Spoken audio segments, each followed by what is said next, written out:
Hello everyone, कैसे हो सभी? पिछली वीडियो में हमने बात करी थी अपनी दो कोलिगेटिव प्रॉपर्टीज को लेके, जो कि हमारे पास थी ऑस्मोटिक प्रेशर और हमारे पास थी relative lowering of vapour pressure. आज की वीडियो में हम बात करेंगे एलिवेशन इन बॉइलिंग पॉइंट और डिप्रेशन इन फ्रीजिंग पॉइंट की, और साथ में ही हम वेंट्सो फैक्टर देखेंगे कुछ क्वेश्चंस के साथ, कुछ एग्जांपल्स के साथ। ठीक है, हम फालतू की बात करेंगे नहीं ज्यादा, कुछ एंटरटेनमेंट्स के बहुत सारे आपके पास सिस्टम ऑलरेडी सेट है। ठीक है, तो हम इतने ही फालतू चीजों के लिए हमारे पास टाइम है नहीं। देखो, सिंपल सी बात है कि भाई मेहनत करोगे, काम करोगे तो रिजल्ट आएगा, है ना? तो मेहनत करने से रिजल्ट आएगा, ऐसे टाइम पास का सिस्टम अपने पास नहीं है। तो स्टार्ट करते हैं आज हम सीधा। ठीक है, सो फर्स्ट ऑफ ऑल हमारे पास पहली जो प्रॉपर्टी है आज हम देखने वाले, वैसे तो थर्ड होगी, और अगर आपने नहीं देखी है पिछली वीडियो में देख लेना जाके, आपको लिंक मिल जाएगा। और उससे पहले के टॉपिक्स में अगर कोई इश्यूज है तो वो भी आपको प्लेलिस्ट में मिल जाएंगे। Okay, so elevation of boiling point समझने से पहले हमें पता होना चाहिए बॉइलिंग पॉइंट क्या है। तो लेट्स सी हमारे पास कोई लिक्विड है, और ये जब टेम्परेचर आप इंक्रीज करोगे तो इसमें वेपर प्रेशर क्या होंगे, बढ़ेंगे। वेपर प्रेशर बढ़ेगा। अब जैसे कि जब हमारे पास लिक्विड की बात करें, अगर यहाँ पर किसी लेवल पे हमारे पास, ये मान लिया हमारे पास है एटमॉस्फेरिक प्रेशर अभी इस लेवल पे, तो जब इस लिक्विड का वेपर प्रेशर इसके इक्वल हो जाएगा, और वो कहाँ पर हो रहा है, इस वैल्यू पे हो रहा है। तो इस वैल्यू पे जो भी टेम्परेचर होगा वो उसका बॉइलिंग पॉइंट है, कि जिस टेम्परेचर पे किसी लिक्विड का वेपर प्रेशर इक्वल हो गया है उसके एटमॉस्फेरिक प्रेशर पे, then that temperature is known as the boiling point of that liquid. Okay, अब हमें पता है कि जो सॉल्यूशन का वेपर प्रेशर है वो प्योर सॉल्वेंट से क्या होता है, कम होता है। कैसे? कि लेट्स सी मैं यहाँ पर दो केस ले रहा हूँ। एक में मेरे पास क्या है, ये फर्स्ट अगर केस कर रहा हूँ तो इसमें मेरे पास है प्योर सॉल्वेंट। सेकंड जो मैं केस ले रहा हूँ इसमें मेरे पास है सॉल्यूशन में एक नॉन वोलेटाइल कंपोनेंट। ओके, तो फर्स्ट केस मेरे पास ए वाला है, ये मेरे पास है सॉल्वेंट का, और सेकंड केस जो मैं बात कर रहा हूँ दैट इज माय सॉल्यूशन जिसमें नॉन वोलेटाइल सॉल्यूट ऐड है।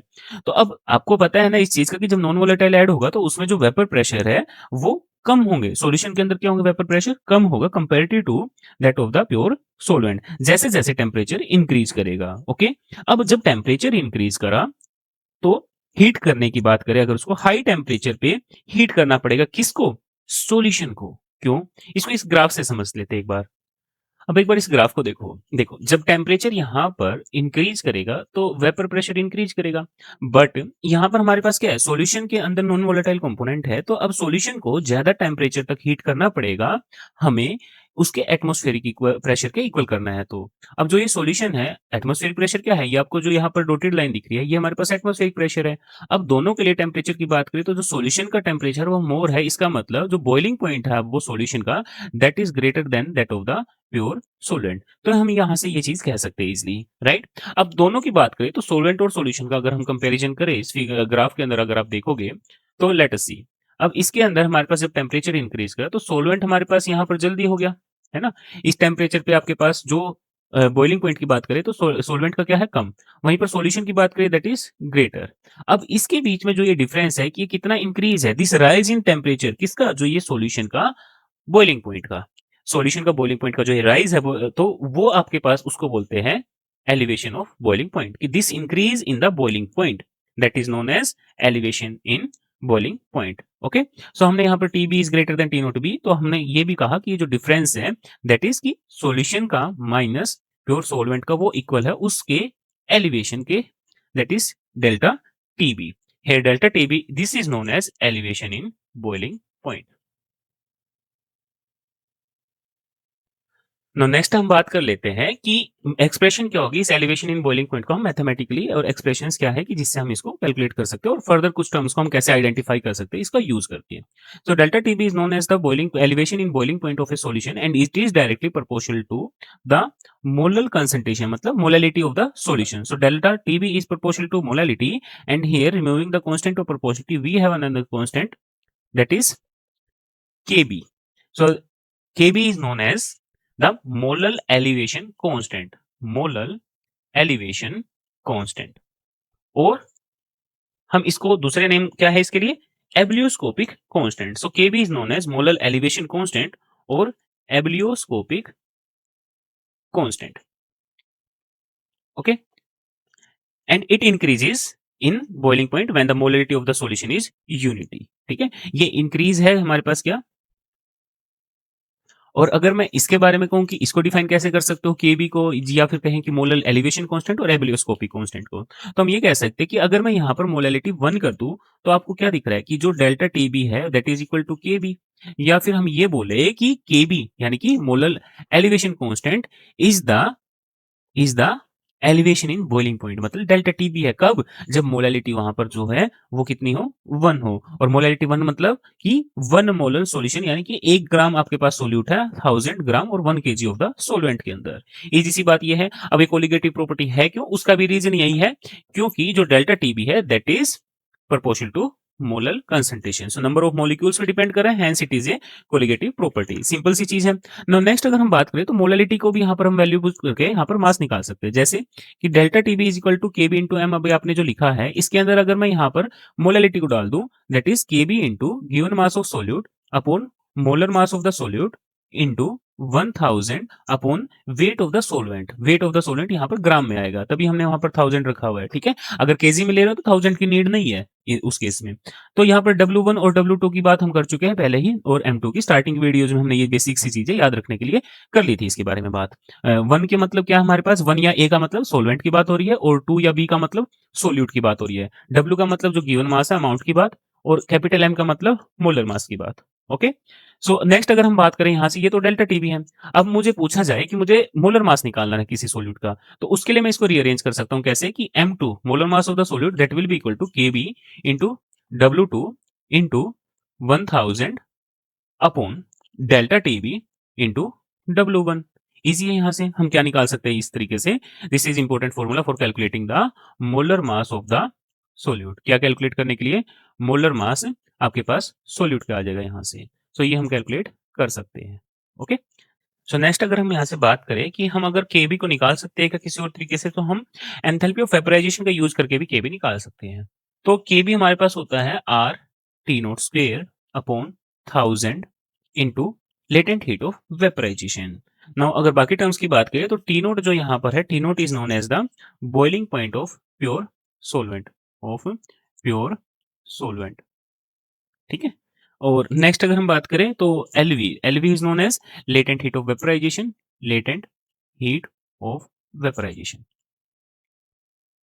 और अगर हम बात करें यहाँ पर तो और क्या टर्म्स है, आर, आर तो हमें पता ही है गैस कांस्टेंट, गैस कांस्टेंट की वैल्यू क्या होती है आर। अब यहाँ पर एंथैल्पी की टर्म्स में बात करें तो आर की वैल्यू होती है 8.314 जूल पर केल्विन पर मोल, अगर हमारे पास लेटेंट हीट जो एलवी है वेपराइजेशन की अगर वो जूल में है। और अगर हम बात करें इसके एनर्जी के टर्म्स में, अगर कैलोरी या डिग्री आप उस टर्म्स में ले सकते हो तो 2 कैलोरी पर डिग्री पर मोल। तो अगर कैलोरीज में अगर एनर्जी की यूनिट है तो आप वहां पर ले लोगे कब, जब एलवी की यूनिट, अगर एलवी की यूनिट क्या है कैलोरी में तो आप सेकंड वाली वैल्यू लोगे 2 कैलोरी, अगर जूल में है तो आप 8.314 जूल पर केल्विन पर मोल वो वाली वैल्यू यूज करोगे।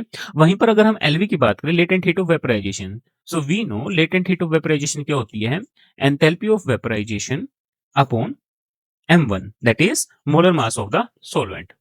तो इस वैल्यू को भी हम अगर सब्सटीट्यूट कर दें यहाँ पर तो क्या आ जाएगा हमारे पास, R T note square upon 1000 into enthalpy of vaporization, और यहां पर क्या आ जाएगा M1। ये हमने यूज करा तो हमारे पास सेकंड एक्सप्रेशन, इसको फर्दर आप एंथैल्पी को यूज करके भी बना सकते हो। Okay, that's about the elevation in boiling point.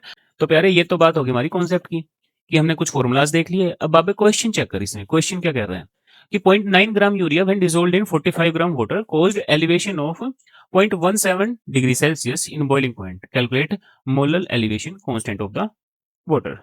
तो ये क्वेश्चन के स्टेटमेंट को बाबा अब सॉल्यूशन चेक कर कैसे करेंगे हम इसको, ठीक है। तो इसने बोला है कि 0.9 ग्राम यूरिया है, यूरिया क्या हो गया, सोल्यूट हो गया। 45 ग्राम वाटर में मतलब मास ऑफ द सोलेंट दे रखा है दैट इज डब्ल्यू दे रखा है 45 ग्राम। नेक्स्ट अगर हम बात करें तो एलिवेशन ऑफ बॉइलिंग पॉइंट कितना हो रहा है हमारे पास 0.17 degree, elevation of boiling point that is delta TB कितना हमारे पास 0.17 डिग्री सेल्सियस, ये डाटा हमारे पास गिवन है। नेक्स्ट अगर हम बात करें हमें निकालना क्या है, molar elevation constant of the water. Molar elevation constant क्या होता है, ebullioscopic constant that is KB, KB question mark हमारे पास, डब्ल्यू बी गिवन है। बहुत ही इजी स्टेटमेंट है, यहाँ पर तो डायरेक्ट यूज कर सकते हैं, इसमें ज्यादा कुछ ट्रिकी है नहीं। फॉर्मूला लगा दो, अभी जो पीछे देखा था delta TV is equal to KB into M था, एम में आप मोलैलिटी पुट कर लेते हो, मोलैलिटी पुट करके आपको केबी निकालना है, तो केबी हो जाएगा यहाँ पर delta TB upon M. M की बात करें तो इसको सब्स्टिट्यूट हम क्या कर सकते हैं, M we know very well कि एम होता है W2 upon M2 into 1000 upon W1, और ये आपका ग्राम में। चलो भाई अब यहाँ पर वैल्यूज पुट कर लेते हैं एक बार फटाफट इसमें। इसमें हमारे पास आ जाएगा डेल्टा टीबी था 0.17 डिग्री सेल्सियस, और M2 की बात करें तो molar mass of solute, solute हमारे पास है यूरिया, तो यूरिया का मोलर मास होता है 60। क्या है हमारे पास? Urea, right. तो इसको 60 डाल देंगे हम यहाँ पर, और हमारे पास W1 that is wait of the solute, solute हमारे पास वाटर था ना, राइट, वाटर था हमारे पास, और उसमें जो गिवन है हमारे पास कितना है 45 ग्राम वाटर। W2 की बात करें तो W2 हमारे पास है 0.9 ग्राम यूरिया, और नेक्स्ट अगर हम बात करते हैं यहाँ पर हमारे पास है 1000, और इन सब वैल्यूज को अगर आप पुट करने के बाद इसको कैलकुलेट करोगे तो what will be our answer, that is 0.51 kg पर मोल। ओके। तो यूनिट की अगर हम बात करें, ध्यान रखना ये आपकी यूनिट जो कि है वो किसकी होती है, आपकी केबी की, एब्लियोस्कोपिक कांस्टेंट और मोलर एलिवेशन कांस्टेंट की यूनिट होती है केजी पर मोल। चलो नेक्स्ट क्वेश्चन देखते हैं एक बार। तो प्यारा नेक्स्ट क्वेश्चन चेक करो, क्वेश्चन में क्या कह रहे हैं कि the solution of A 2.5 gram of non volatile solute in 100 gram of benzene boiled at a temperature 0.42 degree Celsius higher than the boiling point of pure benzene, calculate the molar weight of the substance। के भी दे रखा है benzene का। Simple सी बात, देखो data पे क्या starting से देखो, 2.5 ग्राम नॉन वोलेटाइल सोल्यूट है, मतलब हमारे पास क्या है डब्ल्यू है, कितना है 2.5 ग्राम, तो सोल्यूट का मास है 2.5 ग्राम। नेक्स्ट अगर हम बात करें 100 ग्राम बेंजीन, बेंजीन में है मतलब सोलवेंट, सोलवेंट का मास कितना दे रखा है W1 हमारे पास, या W की बात करें तो वो हमारे पास है 100 ग्राम। नाउ नेक्स्ट अगर हम बात करें तो इसने बोला कि भाई टेम्परेचर राइज कर गया, जब टेम्परेचर राइज करा तो राइज करने वाली बात को क्या कहा था, एलिवेशन इन बॉइलिंग पॉइंट। तो एलिवेशन इन बॉइलिंग पॉइंट दे रखा है यहाँ पर कि इंक्रीज इन टेम्परेचर, या फिर बोले increase in boiling point, the boiling point rises, या एलिवेशन इन बॉइलिंग पॉइंट। इन सारी बातों का मतलब एक ही है, मतलब हमारे पास जो है दैट इज डेल्टा टीबी, और डेल्टा टीबी की वैल्यू कितनी है 0.42 डिग्री सेल्सियस। तो इतना हाइयर है प्योर बेंजीन से, यही था कि सोलेंट प्योर से कितना हाइयर है आपका सोल्यूशन का, that is elevation in boiling point. Now next अगर हम बात करें तो हमें निकालना क्या है, molar weight of the substance, मतलब M2 निकालना है। M2 या MB की बात करें वो हमें फाइंड आउट करना है, जहां पर हमें जो दे रखा है वो केबी दे रखा है, कितना है 2.67 केजी पर मोल, ये हमें दे रखा है। चलो इसमें भी कुछ लंबी चौड़ी कहानी है नहीं, हमने लास्ट अपना एक्सप्रेशन की जब बात करी तो हमने डायरेक्ट फॉर्मूला देख लिया था कि जो M2 है, M2 क्या होता है हमारे पास 1000, क्या होता है M2 equal to 1000 into KB into W2 upon delta TB into W1, ये हमने बात करी थी। अब हमें निकालना क्या है, M2 फाइंड आउट कर लेंगे, वैल्यूज को पुट कर लेते हैं फटाफट यहाँ पर। तो चलो एक बार करो फटाफट, वैल्यूज पुट करके आंसर निकाल के बताओ यहाँ पर क्या आएगा। सारी वैल्यूज गिवन है, इसमें कुछ अलग से मुश्किल काम नहीं है। तो 1000 इंटू केवी की वैल्यू दे रखी है कि नहीं दे रखी, 2.67, वेरी गुड, बताया, सही बताया। चलो अब W2 की वैल्यू बताओ, W2 की वैल्यू क्या दे रखे हैं यहाँ पर, W2 molar mass of solute, WB या WT की तो बात है 2.5 ग्राम, और क्या दे रखा है डेल्टा टीबी, डेल्टा टीबी दे रखा है या नहीं, दिख रहा है, दिख रहा है ना, यहाँ पर 0.42 है भाई। नेक्स्ट अगर हम बात करें तो W1, W1 क्या है हमारे पास, वेट ऑफ द सोलेंट, W1 या WA की बात करें क्या है 100 ग्राम। अगर इसको वैल्यू इसको पुट करके अब इसको कैलकुलेट कर लो, चलो तुम्हारे पास 5 सेकंड है, 5 सेकंड, 1 2 3 4 5, टाइम्स अप, फटाफट बताओ आंसर क्या आया यहाँ पर। आंसर आया हमारे पास 158.92, क्या ग्राम, मोलर मास बताना था ना, इतना आसान काम है, ठीक है। चलो भाई अब हम बात करते हैं अपने नेक्स्ट क्वेश्चन की। तो प्यारे स्टेटमेंट चेक कर, स्टेटमेंट में क्या कह रहा है, तो कह रहा है कि बॉइलिंग पॉइंट जो वाटर का है 750 mm मरकरी पे वो कितना है 99.63 डिग्री सेल्सियस, मतलब जो वाटर है सॉल्वेंट है, मतलब टी नोट भी दे रखा है 99.63 डिग्री सेल्सियस, ये डाटा गिवन है। हाउ मच सुक्रोज, सुक्रोज एक सोल्यूट है जो ऐड करना है आपको 500 ग्राम वाटर में, ऐसे कि जो सॉल्यूशन है जो बॉईल करे वो कितने पे बॉईल करे 100 डिग्री सेल्सियस पे। तो यहाँ पर आपको बताना कितना अमाउंट सोल्यूट का रिक्वायर्ड होगा, मतलब WB आपको फाइंड आउट करना है, अमाउंट ऑफ द सोल्यूट कितना लगेगा, कब, जब ये आपका 100 डिग्री सेल्सियस पे बॉईल करे। एंड बात करें यहाँ पर केबी, केबी गिवन नहीं है बट आपको याद रखना पड़ेगा वाटर का कितना है 0.52 केजी पर मोल, ये आपको याद रखनी पड़ेगी वैल्यू वाटर की, तो ये लर्न कर ही लो, ठीक है। बाकी अब हम देखते हैं कैसे करेंगे। तो अगर आप याद करो तो हमने बात करी थी delta T B equal to K B into M की, और यहाँ पर हमने इसको रीअरेंज कर रहा था, और इसमें हमने मोलैलिटी पुट करी थी, क्या पुट करी थी, मोलैलिटी। तो मोलैलिटी पुट करने के बाद हमारे पास आ गया था delta T B is equal to K B into W2 upon M2 into 1000 upon W1, ये आ गया था। अब यहाँ से मुझे क्या निकालना है, WB या W2 की जो बात करें ये निकालना है, तो ये आ जाएगा हमारे पास delta T B into M2 into W1 upon K B into यहाँ पर 1000, ठीक है नीचे। क्यों, ये सारा डाटा जो राइट वाला है उधर जाके क्रॉस मल्टीप्लाई में आपको इजी कैलकुलेशन ये वाली तो कर ही सकते हो। नेक्स्ट अगर हम बात करें यहाँ पर W2 निकालने के लिए मुझे डेल्टा टीबी की रिक्वायरमेंट है, सो डेल्टा टीवी यहाँ से अगर हम बात करें तो डेल्टा टीवी हो जाएगा हमारे पास TB minus T not B, और टीबी की बात करें यहाँ पर कितने पे है सॉल्यूशन 100 डिग्री सेल्सियस पे, सो 100 माइनस नेक्स्ट अगर हम बात करें टी नोट बी कितना हमारे पास 99.63 डिग्री सेल्सियस। तो डिफरेंस की बात करें तो डिग्री सेल्सियस का डिफरेंस वही केल्विन में आ जाएगा, जो कि हमारे पास यहाँ पर आएगा 0.37 केल्विन, केल्विन में हमने लेना है यहाँ पर। और नेक्स्ट अगर हम बात करें तो और क्या है, इसको पुट कर लेते हैं यहाँ पर एक बार 0.37। नेक्स्ट अगर बात करें तो M2 हम निकाल चुके हैं कितना 342, कितना आएगा यहाँ पर 342 आपका सुक्रोज, सुक्रोज का फॉर्मूला होता है हमारे पास C12H22O11, और अगर बात करें इसको केजी में लेना है तो इसको 1000 से डिवाइड करके हम लेंगे 0.342 केजी पर मोल। नेक्स्ट अगर बात करें तो W1 वाटर है, वाटर का जो वेट गिवन है दैट इज 500 ग्राम वाटर का वेट गिवन है। इसके बाद बात करें केबी की, केबी का आपको लर्न वैल्यू है ये अब 0.52 केजी पर मोल। नेक्स्ट अगर हम बात करें तो हमारे पास क्या है यहाँ पर 1000 हम ले लेते हैं बस। तो इसको सोल्व करने पर हमारे पास जो आंसर आएगा वो क्या आएगा, एक बार चेक करो इसको, कैलकुलेशन कैलकुलेशन करने के बाद हमारे पास यहाँ से आ जाएगा 122 gram. So 122 gram of sucrose will be needed to add to 500 gram of water such that it boils at 100 degree Celsius. तो कर सकते हो इसको, चलो बढ़िया है। नेक्स्ट हम बात कर लेते हैं अब अपना डिप्रेशन इन फ्रीजिंग पॉइंट की, और उसके बेस पे कुछ questions and then event of factor. So depression in freezing point समझने से पहले आप एक बात समझिए कि फ्रीजिंग पॉइंट क्या होता है। फ्रीजिंग पॉइंट, तो फ्रीजिंग पॉइंट वो टेम्परेचर है, जैसे अगर आप सिंपल सी बात करो आइस और वाटर को लेके भी, तो फ्रीजिंग पॉइंट जैसे हम बोल देते हैं जीरो, जहां पर आपके पास लिक्विड और सॉलिड स्टेट उसकी इक्विलिब्रियम में है, सोलवेंट के लिक्विड और सॉलिड स्टेट इक्विलिब्रियम में है, और उन दोनों का जो है वेपर प्रेशर जो सेम है। So the temperature at which the solid and liquid state of the solvent are in equilibrium and have the same vapour pressure is called the freezing point. वो टेम्परेचर को कहेंगे हम freezing point. Now it is noted that freezing point जो आपके पास solution का है that is always lower than that of the pure solvent. जो बॉइलिंग पॉइंट था वो तो क्या था आपके पास सॉल्यूशन का हायर, बॉइलिंग पॉइंट हायर था इसका सॉल्यूशन का, लेकिन वहीं पर फ्रीजिंग पॉइंट की अगर हम बात करें तो फ्रीजिंग पॉइंट क्या है, लोअर है than that of the pure solvent. चलो अब यहाँ पर आ जाओ एक बार ग्राफ की तरफ। ग्राफ में एक बात को समझो कि हमारे पास जो आपको दिख रही है एक ब्लू लाइन और एक रेड लाइन, तो blue line is for the solution and red line is for the solvent, liquid solvent. तो ये जो पॉइंट है यहाँ पर आपके पास क्या है, सॉलिड स्टेट और लिक्विड स्टेट इक्विलिब्रियम में है किसकी, सॉल्यूशन की।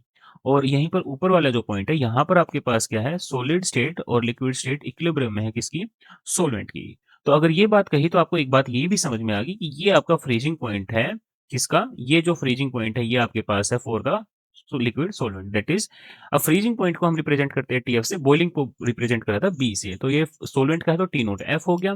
वहीं पर अगर हम बात करें तो सॉल्यूशन का, सॉल्यूशन का आपको ये वाला दिख रहा है, तो ये जो पॉइंट है यहाँ पर ये जो टेम्परेचर है that is for the solution, कौन सा, freezing point of the solution. अब आपको ये भी पता है यहाँ पर कि ये जो सॉल्यूशन का है वो लोअर है किससे, सॉल्वेंट से। तो अब कितना लोअर है, जो ये डिक्रीज है, this decrease in the freezing point of the solution is known as the depression in freezing point and it is denoted by delta TF। अब डेल्टा TF को हम लिख सकते हैं क्या, T note F minus TF। अब यहाँ पर T नोट F ये क्या है, T नोट F आप बोलते हो, इसको बोल रहे हो freezing point of pure solvent. और वहीं पर अगर हम बात करें TF की, TF क्या है, फ्रीजिंग पॉइंट ऑफ सॉल्यूशन, ठीक है। तो टीएफ फ्रीजिंग पॉइंट सॉल्यूशन का दैट इज लोअर, तो वो माइनस हो जाएगा, जो डिफरेंस है, जो डिक्रीज, जितना डिक्रीज है that is known as delta TF and depression in freezing point, this is depression in freezing point. Okay, now next अगर हम बात करें इसकी भी एक्सप्रेशन की, सो सिमिलरली जैसे आपने पीछे बात करी थी कि एलिवेशन इन बॉइलिंग पॉइंट की, ऐसे ही depression in freezing point that is delta TF is proportional to molality. वहीं पर अगर नेक्स्ट अगर हम बात करें इसके आगे, तो प्रोपोर्शनलिटी का साइन हट के यहाँ पर जो कांस्टेंट आ जाता है दैट इज के एफ, वहां पर के भी था, यहाँ पर के एफ है। So this K F is known as molal depression constant और क्रायोस्कोपिक कांस्टेंट, जैसे वहां पर आपके पास था एब्ल्यूस्कोपिक कांस्टेंट और मोलल एलिवेशन कांस्टेंट, यहाँ पर डिप्रेशन कांस्टेंट है। और सिमिलरली यहाँ पर भी हम बोल सकते हैं कि अगर मोलैलिटी 1 हो जाए, इफ मोलैलिटी इज 1 देन आपके ये बात है कि के एफ इक्वल हो गया डेल्टा टी एफ की, यानी कि molar depression constant is the depression in freezing point when molality is 1, या फिर फॉर 1 मोलर सॉल्यूशन, या फिर कह दे कि 1 gram of solute is dolled in 1 KG of the solvent. सारी बातों का मतलब यही है कि अगर मोलैलिटी 1 हो गई तो जो के एफ है वो डेल्टा टी एफ इक्वल हो जाएगा। ऐसे ही अगर हम बात करें इसको के एफ को निकालने की, तो के एफ वहां पर हमने जो के भी निकाला था that is from the enthalpy of vaporisation, तो के एफ निकाल सकते हैं हम फ्यूजन की आपके एंथैल्पी से। और के एफ की बात करें तो के एफ क्या हो जाएगा हमारे पास, K F is equal to R T naught square upon 1000 into latent heat of fusion. वहां पर वेपराइजेशन थी, यहाँ पर फ्यूजन है। और वहीं पर अगर हम बात करें लेटेंट हीट ऑफ फ्यूजन की, तो लेटेंट हीट ऑफ फ्यूजन होती है enthalpy of fusion upon molar mass of the solvent. तो उसी के जैसे यहाँ पर इसको फिर से हम वैल्यूज को पुट करेंगे तो क्या आ जाएगा, are T note square upon upon 1000 into आपके पास यहाँ पर क्या है, enthalpy of fusion upon m1। तो इसको हमने वैल्यूज को पुट करा, तो आप इस टर्म्स में भी आप बात कर सकते हो। ये आप यूज करते हो for the calculation of molar depression constant. Terms का मीनिंग अगर हम बात करें तो LF latent heat of fusion है। LF यहाँ पर न्यू टर्म है आपके लिए, latent heat of fusion, latent heat of fusion.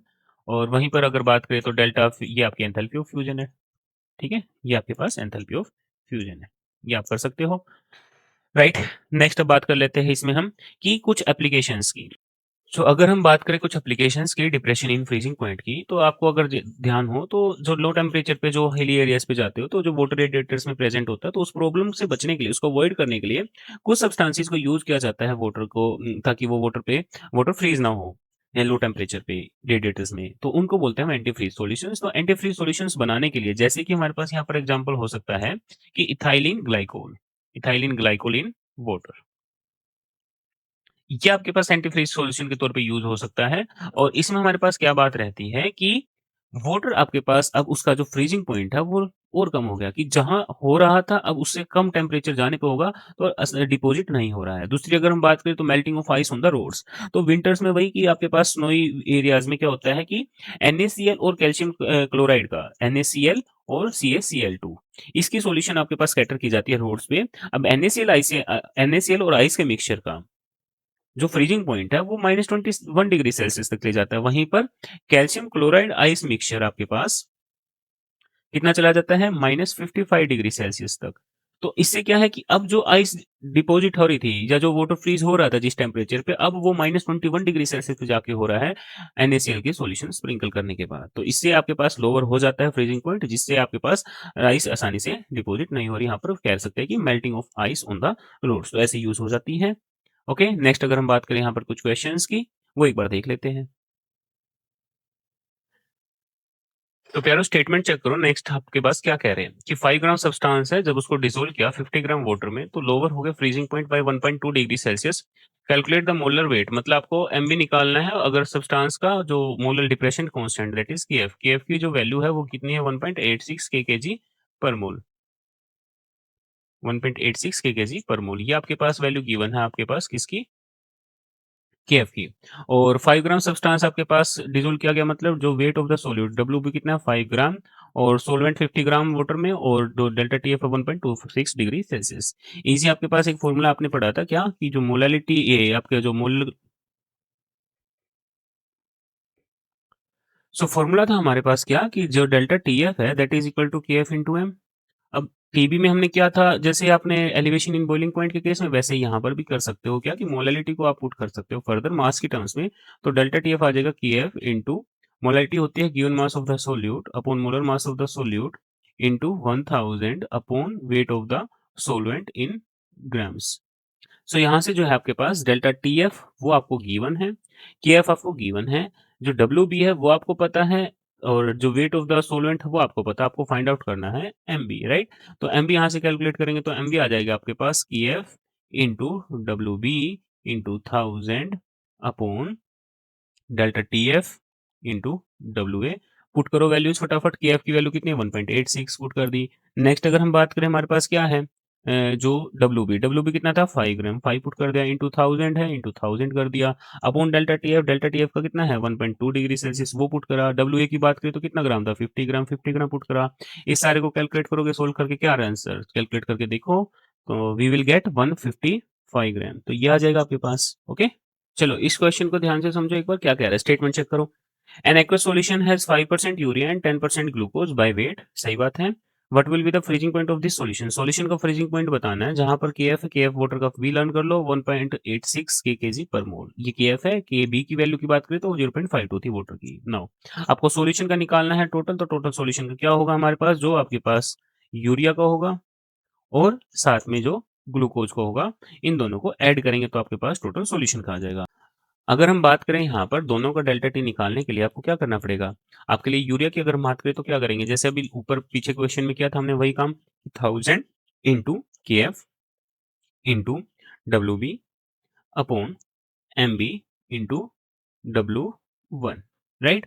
Plus यहाँ पर सेम चीज आप ग्लूकोज के लिए करोगे क्या कि 1000 इंटू KF इंटू आपके पास यहाँ पर सेम वही चीज WB upon MB into W1।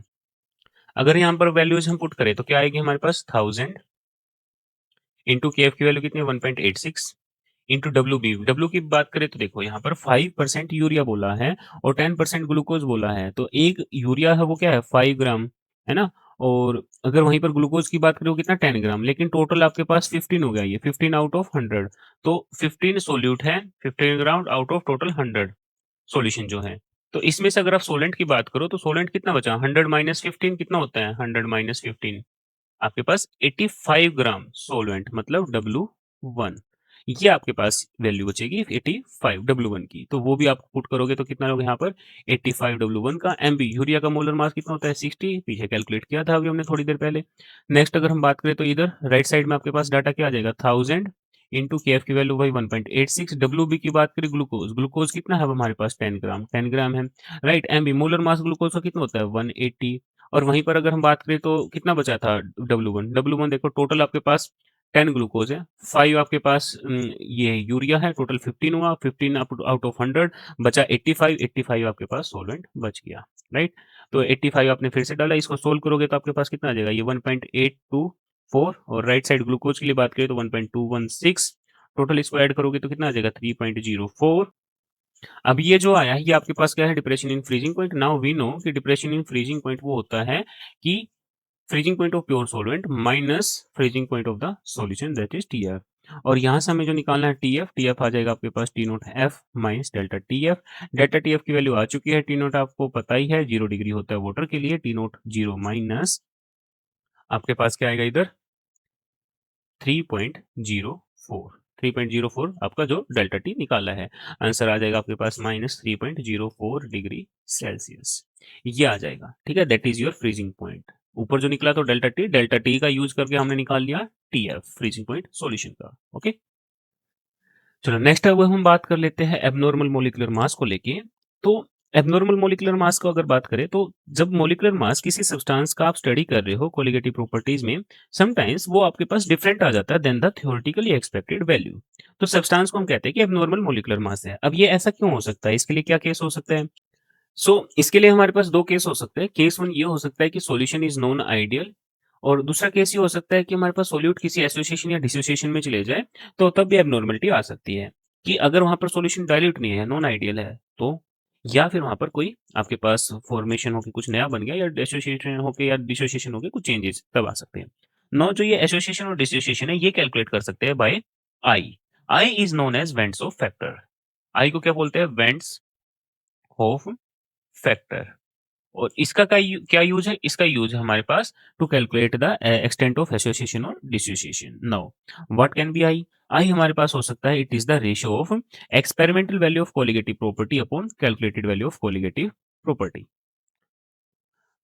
वहीं पर अदर टर्म्स में अगर हम बात करें तो आई को और क्या कह सकते हैं? आई हो सकते हैं हमारे पास observed upon normal value, normal value किसकी? कोलिगेटिव प्रॉपर्टी की, ऑफ कोलिगेटिव प्रॉपर्टी।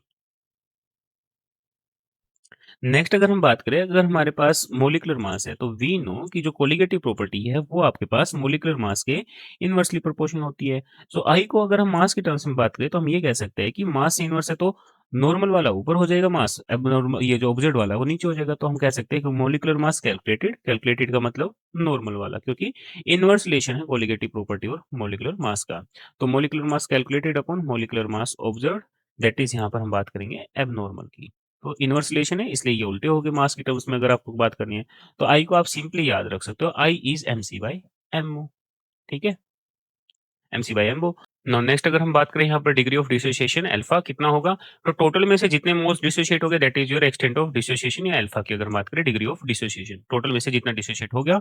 अब मान लेते हैं कि हमारे पास की एन नंबर ऑफ आपके पास आयंस में डिसोसिएट हो गए हैं कोई इलेक्ट्रोलाइट। तो अगर हम ए आपके पास इलेक्ट्रोलाइट है और ये आपको प्रोडक्ट दे रहा है, ठीक है? तो यहाँ से हमने कहा कि अगर स्टार्टिंग में हमारे पास 1 है तो स्टार्टिंग में प्रोडक्ट कुछ नहीं है, 0 है। तो 1 में से आपके पास अल्फा डिसोसिएट हो गया तो आपके पास एन अल्फा बनेगा, राइट? तो आपके पास क्या बचेगा? N alpha. नो हमारे पास आया एन अल्फा। अगर हम बात करें कि नंबर ऑफ मोल्स आपके पास टोटल क्या हो जाएंगे, total total number of moles, number of particles या फिर मोल्स, तो जो बना है वो क्या है? N alpha. जो बचा है वो कितना है? 1 माइनस अल्फा। फॉर एग्जांपल अगर आपके पास स्टार्टिंग में कोई 10 टॉफीज है और आपको बोल दिया जाए कि आपकी 3 खा ली आपने, ठीक है? 3 खा ली तो आपके पास जो बची क्या, वो क्या है? 10 माइनस 3। आपके पास ये बची यानी कि 7। और आपने खाई कितनी? वो आपने खाई 3। टोटल की बात करें तो आप ये भी कह सकते हो 7 प्लस 3, और आप ये कह सकते हो 10 माइनस 3 प्लस 3। तो ये भी आपके पास क्या आएगी? टोटल। आप ऐसे बात कर सकते हो। वहीं पर टोटल नंबर ऑफ पार्टिकल्स अब इस केस में आ जाते हैं हमारे पास जो प्रोडक्ट बने वो कितने बने? N alpha. क्या है हमारे पास? N alpha. और हमारे पास अगर बात करें बचे कितने? Left undissociated. अनडिसोसिएटेड हमारे पास है 1 माइनस अल्फा। अब हम अगर बात करें आई की यहाँ पर, तो आई यहाँ पर अगर कैलकुलेट करेंगे तो I will be equal to, I is equal to observed upon normal value. अब ऑब्जर्व्ड वैल्यू हमारे पास क्या है? जो ये आई है। नॉर्मल हमने स्टार्टिंग में देखो कितनी बात करी थी? 1 की। स्टार्टिंग में हमने कितना माना था? 1। यही तो डिफरेंस अगर यहाँ पर कोई आपकी एबनॉर्मलिटी आ रही तो आई आपके पास आ जाएगा 1 minus alpha plus N alpha. ये तो आपके पास क्या है? जो आपने यहाँ पर ये ऑब्जर्व की हुई है। नॉर्मल वैल्यू आपने स्टार्टिंग में मानी कितनी थी? यहाँ पर आपने मानी थी इसको 1। यहाँ पर ये देखो 1 लिया हुआ है ना हमने स्टार्टिंग में, राइट? अब यहाँ से आप इसको अल्फा के लिए अगर सोल्व करोगे तो अल्फा यहाँ से आ जाएगा हमारे पास alpha is equal to I minus 1 upon N minus 1। और आई आपको पता है, आपने अभी देखा एमसी बाई एमओ होता है। एमसी बाई एमओ को अगर यहाँ पर वैल्यू पुट कर दोगे तो अल्फा यहाँ से आ जाएगा MC minus MO upon MO into N minus 1। तो ये आपके पास फॉर्मूला जो है आप अल्फा के लिए यूज कर सकते हो, आई के लिए आप यूज कर सकते हो। जैसे भी रिक्वायरमेंट होगी आप उसको यूज कर सकते हो। ओके, तो अल्फा हमारे पास दो तरीके से, एक तो ये बात होगी सिंपली आई से, और दूसरा मास के टर्म्स में आपको लेना है तो मास के टर्म्स में आप ले सकते हो। नेक्स्ट अगर हम बात करें डिग्री ऑफ एसोसिएशन की, तो डिग्री ऑफ एसोसिएशन क्या है कि टोटल जितने नंबर ऑफ मोल्स आपके पास सब्सटेंस के हैं, टोटल नंबर ऑफ मोल जितने सब्सटेंस के हैं उसमें से कितने मोल्स आपके एसोसिएट हुए। ना अगर हम एग्जांपल की बात करें, लेट्स से अब आपके पास डिसोसिएट होने की वजह क्या हो रहा है? एसोसिएट। कि एन सिंपल मॉलिक्यूल्स आपके पास क्या है? सॉल्यूट के एसोसिएट होके आपके पास एक बना रहे हैं ए एन टाइप। पहले एन नंबर्स में टूट गए थे, ठीक है? अब एन नंबर्स आपके पास मिलके एक बना रहे हैं, यानी कि एन नंबर्स ऑफ ए मिलके आपको एक ए एन मॉलिक्यूल दे रहे हैं। नाउ अगर यहाँ पर डिग्री ऑफ डिसोसिएशन की जगह एसोसिएशन की बात होगी अल्फा की, तो वो क्या हो जाएगी? नंबर ऑफ मोल्स ए के कितने हैं यहाँ पर? Number of moles of A. Same वैसे ही वहां पर इक्विलिब्रियम पे कितना होगा? 1 माइनस अल्फा, ठीक है? 1 मोल से स्टार्ट कर रहे हैं। नंबर ऑफ मोल्स जो आपके पास प्रोडक्ट के हैं, number of moles of N.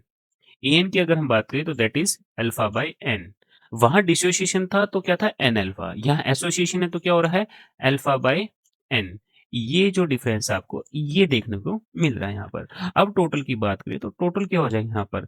सम हो जाएगा इन दोनों का, कि जो आपके पास बचा और जो था 1 minus alpha plus alpha by N, ये डिफरेंस आ रहा है आप देखो तो। लास्ट जो था और इस वाले में डिसोसिएशन एसोसिएशन में यहाँ पर डिफरेंस है। एन अल्फा की जगह यहाँ पर अल्फा बाय एन है क्योंकि एसोसिएट हो रहा है। नाउ आई की अगर हम बात करें यहाँ से, आई आई आ जाएगा हमारे पास 1 minus alpha plus alpha by N. ये आपकी कौन सी वैल्यू है? ये आपकी ऑब्जर्व्ड वैल्यू है। जैसे पहले थी वैसे यहाँ पर ऑब्जर्व्ड वैल्यू है अपॉन स्टार्टिंग में आपने कितना मोल माना हुआ उसका? 1 मोल। तो 1 आपके पास क्या है? Normal value. तो ऊपर आपके पास सेम चीज ऑब्जर्व और नीचे आपके पास नॉर्मल, ठीक है? नेक्स्ट अगर हम यहाँ पर बात करें आई निकालना है, ये तो आई हो गया। अब बात कर लेते हैं अल्फा की। अल्फा यहाँ से निकालने के लिए आप क्या कर सकते हो? अल्फा आ जाएगा आपके पास 1 minus I into N upon N minus 1। इसको रीअरेंज करके सोल्व करोगे तो आपके पास अल्फा आ जाएगा। बट वी नो कि आई होता है M C by M O. तो मास के टर्म्स में अगर आपको लेना है ये, तो मास के टर्म्स में आप क्या ले लोगे इसको? M C by M O को यूज करके alpha is equal to M O minus M C upon M O into N upon N minus 1। ये आपके पास आ जाएगा by using M C by M को। Okay, so this is your alpha in terms of molecular mass. इसको आप use कर सकते हो इस फॉर्मूला को। क्लियर? चलो भाई अब एक क्वेश्चन करते हैं इसके बेस पे। क्वेश्चन को पढ़ो, स्टेटमेंट को समझो। एक बार ट्राई करना, आप ट्राई कर सकते हो, वीडियो को पॉज करके यहीं पर इसको ट्राई करना। चलो, अब अगर हम इसमें बात करें 50% बेंजोइक एसिड डाइमराइजिस, डाइमराइजिस का मतलब डाइमर बन गया, मतलब एसोसिएट हो गया। वाइल रेस्ट आयनाइजिस, आयनाइज का मतलब डिसोसिएट हो गया। मोलर मास ऑफ एसिड का बताओ विच इज ऑब्जर्व्ड, एंड आपको बताना है ऑल्सो इट्स वेंटो फैक्टर। अगर हम इसको मान लेते हैं यहाँ पर हमारे पास कितने हैं 2 मोल। आप कितने भी मान के कर सकते हो, आपको 50% उसका लेना पड़ेगा। ठीक है, अगर मैं इसको 2 मानूंगा उसका 50% मतलब 1 हो जाएगा। मैं 4 मानूंगा यहाँ पर तो 4 का 50% 2 हो जाएगा। अगर मैं इसको 5 मानूंगा 5 का 2.5 हो जाएगा 50%। तो ये 2 मोल्स आपके पास है, 2 moles of benzoic acid, 2 moles of benzoic acid. अगर हम आई की बात करें तो आई हमारे पास क्या आ जाएगा 1 minus alpha plus N alpha for the dissociation case, plus association के लिए 1 minus alpha plus alpha by N association का।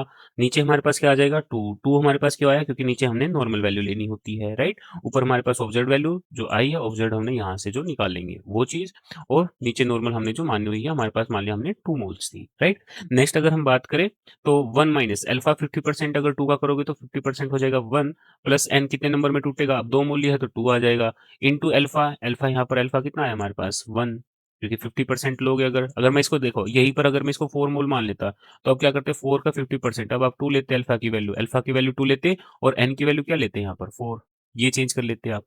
ठीक है, तो आंसर तब भी वही आना है। ठीक है, करके देख लो बेशक। नेक्स्ट अगर हम बात करें यहाँ पर 1 माइनस अल्फा, अब 50% आपके पास वही चीज 2 का 50% 1 हो गया, प्लस अल्फा आपके पास यहाँ पर वही 1 आ गया, फिर से एन की वैल्यू अगर बात करें तो 2 हो गई। नीचे हमने क्या लेनी है हमारे पास, कौन सी value, normal value. Normal value कितनी ली आपने, 2 मोल्स माने हुए हैं। अगर आप 4 मानोगे तो नीचे 4 पुट कर दोगे, यही चीज चेंज कर सकते हो आप। नेक्स्ट इसको सोल्व करेंगे तो हमारे पास क्या आंसर आएगा यहाँ से 1.25। ओके, अगर बात करें तो मोलर मास की, अब जो उसने पूछा मोलर मास सॉल्यूट का, उसमें क्या ऑब्जर्व हुआ है हमारे पास, हमने कितने बोले थे 2 मोल्स थे, अब यहाँ पर हमारे पास आंसर कितना आ रहा है 1.25। सो मोलर मास की बात करें जो सन्स पार्ट की, तो उसमें हम कहेंगे कि molar mass of solute is found to be less than its normal value, its normal value. Okay, और एक इंपॉर्टेंट पॉइंट यहाँ पर कि आई की वैल्यू की अगर हम बात करें, अगर कोई सब्सटेंस कंप्लीटली डिसोशिएट हो जाता है तो आई की वैल्यू जो होगी वो इक्वल होगी कितने नंबर ऑफ आयंस प्रोड्यूस हो रहे हैं। दिस इज इंपॉर्टेंट, आपको याद रखना होगा। जनरली कई बार वाइवा वगैरह में भी पूछ लेते हैं ये चीजें, कि जो अगर सब्सटेंस कंप्लीटली आयनाइज होगा, कंप्लीटली डिसोशिएट होगा, then value of I is equal to number of ions produced, number of ions produced. Okay, I is equal to number of ions produced. अब यहाँ पर एक इंपॉर्टेंट बात यह है कि अगर आपके पास कोई सब्सटेंस कंप्लीटली डिसोशिएट होगा तो I is equal to the number of ions produced. For example जैसे कि कैल्शियम क्लोराइड CaCl2, अगर ये डिसोशिएट हो रहा है तो यहाँ पर आपको क्या देखने को मिल रहा है कि कैल्शियम 2 पॉजिटिव में और 2Cl नेगेटिव में डिसोशिएट होगा। ऐसे ही अगर हम बात करें K2SO4, K2SO4 किसमें होगा 2K positive and SO4 2 negative में। तो अब इन दोनों केस के लिए आई की वैल्यू अगर आपको चेक करनी है तो आई की वैल्यू आप क्या बताओगे यहाँ पर। Total number of ions produce अगर ऊपर केस में बात करें तो यहाँ पर कितना है, एक कैल्शियम 2 पॉजिटिव 2 क्लोरीन, टोटल हो गए 3 आयंस, तो आई की वैल्यू आ गई यहाँ पर 3। वहीं पर सेकंड केस में अगर हम बात करें तो यहाँ पर भी 3 हो जाएगी, 2 cations and 1 anion, total is 3 ions. तो 3 आयंस है तो आई की वैल्यू 3 आ गई। ये आपको यूज करनी पड़ सकती है। ओके, चलो एक क्वेश्चन और देख लेते हैं यहाँ पर इस बेस पे। चलो भाई अब इस क्वेश्चन में स्टेटमेंट चेक करो। ये एक लास्ट क्वेश्चन जो हम करने वाले हैं, ये क्वेश्चन में आपके दिमाग के सारे पुर्जे खुल जाएंगे, बहुत कुछ है इसमें। ठीक है, प्रीवियस ईयर का है, अच्छा क्वेश्चन है, इसको चेक करो। इस क्वेश्चन में हमारे पास स्टेटमेंट एक बार देख रहे हैं तो 0.3 gram of acetic acid dissolved in 30 gram of benzene. तो एसिटिक एसिड जो सोल्यूट है WB हमें दे रखा है, कितना है 0.3 ग्राम, ये गिवन है। 30 ग्राम बेंजीन में मतलब WA आपके पास कितना है 30 ग्राम बेंजीन, राइट। नेक्स्ट आपको बोला गया है आपके पास डिप्रेशन इन फ्रीजिंग पॉइंट जो है वो है डेल्टा TF यानी कि 0.45 डिग्री सेल्सियस। तो 0.45 डिग्री सेल्सियस ही आपके पास डेल्टा TF की वैल्यू है। नेक्स्ट आपको जो बतानी है परसेंटेज एसोसिएशन, एसोसिएशन का केस है, और डाइमराइजेशन मतलब 2, एन की वैल्यू क्या आ गई यहाँ पर, एन की वैल्यू हमारे पास 2 है, क्योंकि डाइमराइजेशन मतलब 2 आपके पास आपके मॉलिक्यूल्स एसोसिएट हो रहे हैं। नाउ नेक्स्ट अगर हम बात करें तो हमारे पास फॉर्मूला अभी हमने एसोसिएशन का पढ़ा था, that is alpha is equal to MO minus MC upon यहाँ पर हमारे पास MO into N upon N minus 1, right. अगर यहाँ पर बात करें तो कैलकुलेटेड मास और ऑब्जर्व्ड मास की। तो कैलकुलेटेड मास तो हमारे पास उसने दे ही रखा है, क्या है? अगर फ़ॉर्मूला को जोड़ के देखोगे तो 60 ही आएगा और 60 दे भी रखा है। ऑब्जर्व्ड हमारे पास है नहीं, ऑब्जर्व्ड हम इस डाटा को जो आपके पास डेल्टा टीएफ वाला है इसको यूज़ करके निकाल सकते हैं। कैसे? कि जो आपने अभी पीछे देखे थे, जो हमने जब डिप्रेशन इन फ्रीजिंग पॉइंट की बात की थी, तो हमने वहाँ पर पढ़ा था delta TF equal to KF into M. KF into M. Now M यहाँ पर मोलालिटी का फॉर्मूला अगर हम पुट कर दे तो यहाँ से एमबी आएगा और उस एमबी को हम कैलकुलेट कर सकते हैं। तो एमबी यहाँ से हमारे पास क्या आ जाएगा? एमबी आ जाएगा यहाँ से हमारे पास केएफ इंटू हमारे पास और क्या आ जाएगा? डब्ल्यू बी और into 1000 upon delta TF into W ए। ये हमारे पास फॉर्मूला था वहां पर, पीछे भी हमने किया है। नेक्स्ट अगर हम इसमें वैल्यूज पुट करेंगे तो केएफ की वैल्यू हमारे पास कितनी गिवन है? 5.12 केजी पर मोल, राइट। नेक्स्ट अगर हम बात करें डब्ल्यू बी कितना है? 0.3 ग्राम इंटू यहाँ पर हमारे पास और क्या है? 1000 डिवाइडेड बाय डेल्टा टीएफ की वैल्यू गिवन है 0.45। नेक्स्ट अगर हम बात करें हमारे पास और क्या है? 30 gram weight W A solvent का गिवन है जो कि बेंजीन है, राइट। यहाँ से अगर इसको कैलकुलेट करेंगे तो हमारे पास आएगा 113.78 ग्राम पर मोल। नाउ ये आपने क्या है? ऑब्जर्व किया, ये आपने यहाँ पर ऑब्जर्व किया। This is your observe value molecular mass की मतलब एमओ, और कैलकुलेटेड कितनी दे रखी है? 60। नाउ अब वैल्यूज पुट कर लेते हैं अपने फॉर्मूला में। तो हमने फॉर्मूला अभी जो लिखा था वो था हमारे पास alpha is equal to MO minus M C upon MO into N upon N minus 1। ये कौन सा केस था? ये है एसोसिएशन के केस में। डिसोसिएशन का फॉर्मूला अलग था, राइट। अब मोलिकुलर मास ऑब्जर्व्ड आ गया मेरा 113.78 और कैलकुलेटेड मेरा जो दे रखा है दैट इज 60 एसिटिक एसिड का, राइट। नेक्स्ट अगर हम बात करें ऑब्जर्व्ड, फिर से अगर हम डालेंगे 113.78 और नेक्स्ट अगर हम बात करें यहाँ पर एन की वैल्यू क्या है हमारे पास? 2 और नीचे हमारे पास 2 माइनस 1, तो वो आएगी हमारे पास 0.945। ओके। तो अब इसमें हमारे पास परसेंटेज बताने के पूछा गया था, तो परसेंटेज क्या करेंगे हम? 0.945 को 100 से मल्टीप्लाई कर देंगे तो परसेंटेज आ जाएगी 94.5%। ओके। तो अल्फा हमारे पास परसेंटेज की टर्म्स में 94.5 और वैसे आप बात करें तो 0.945। सो this is the degree of association in terms of percentage of benzene. Okay. हो जाएगा कि नहीं हो जाएगा भाई बताओ? ठीक है। अब आई बात समझ में इवेंट ऑफ फैक्टर्स के क्वेश्चंस और कैसे यूज हुआ, और यहाँ पर हमने वो भी देखा कि कोलिगेटिव प्रॉपर्टी से कैसे लिंक हुआ मास। दिस इज इंपॉर्टेंट क्वेश्चंस, आपका प्रीवियस ईयर में भी आया है। ऐसे क्वेश्चंस में आपका डाटा कुछ चेंज हो सकता है और टर्म्स डाइमराइजेशन है, अभी हो सकता है किसी केस में आयनाइजेशन बोल दे तो मतलब डिसोसिएशन का केस हो गया, आप कर सकते हो इजीली। ओके। चलो आज के लिए इतना ही इस वीडियो में। नेक्स्ट वीडियो में मिलते हैं फिर किसी नए टॉपिक के साथ। कुछ क्वेरीज कोई डाउट्स हो तो you can comment down. Till then bye bye, take care, happy learning.